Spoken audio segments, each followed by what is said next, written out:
Hi நண்பா, இந்த ஒரு வீடியோவில் நம்ம என்ன பார்க்க போகிறோம் அப்படின்னா, தி கோட் திரைப்படத்தோட ஃபர்ஸ்ட் சிங்கிளை தொடர்ந்து தற்பொழுது செகண்ட் சிங்கிள் குறித்து செம்ம ஹாப்பியான ஒரு அப்டேட் வந்து பார்த்தீங்கன்னா வெளியே இருக்குது. அதாவது யாருமே எதிர்பாராத ஒரு தரமான சம்பவத்தை இசையமைப்பாளர் யுவன் சங்கர் ராஜா வந்து பார்த்தீங்கன்னா பண்ணியிருக்காங்க.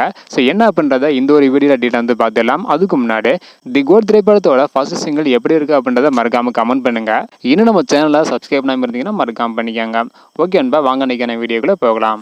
ஓகே அன்பா, என்ன ஒரு அப்டேட் வெளியாக இருக்குது அப்படின்றத பார்க்குறதுக்கு முன்னாடி தி கோட் திரைப்படத்தோட ஃபர்ஸ்ட் சிங்கிள் ஒரு கலவையான விமர்சனங்கள் வந்து பெற்றிருந்தது.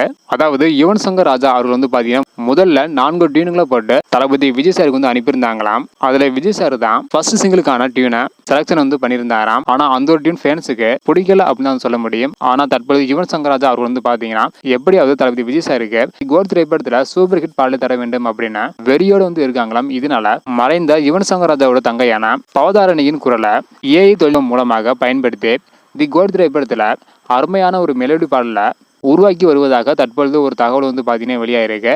இந்த ஒரு பாடல் வெளியானால் கண்டிப்பாக தளபதி விஜய் சார் ஃபேன்ஸ் எல்லாருக்குமே பிடித்த ஒரு பாடலாக இருக்கும் அப்படின்றதையும் எப்போதுமே கொண்டாடும் எவர்கிரீன் பாடலாக மாறும் அப்படின்னா யுவன் சங்கர் ராஜா அவர் வந்து பார்த்தீங்கன்னா நம்பிக்கை வந்து வச்சிருக்காங்களாம். மேலும் தி கோட் திரைப்படத்தில் ஏஐ மூலமாக வெங்கட் பிரபு அவர்கள் ஒரு பக்கம் ஏகப்பட்ட விஷயங்களை கிரியேட் செய்து வரும் நிலையில தற்பொழுது யுவன் சங்கர் ராஜா அவர்களும் ஏஐ தொழில்நுட்பம் மூலமாக பாடல்கள்லையும் ஏஐ தொழில்நுட்பம் மூலமாக பாடலுக்கும் ஏஐ தொழில்நுட்பத்தை பயன்படுத்தியிருக்காங்க.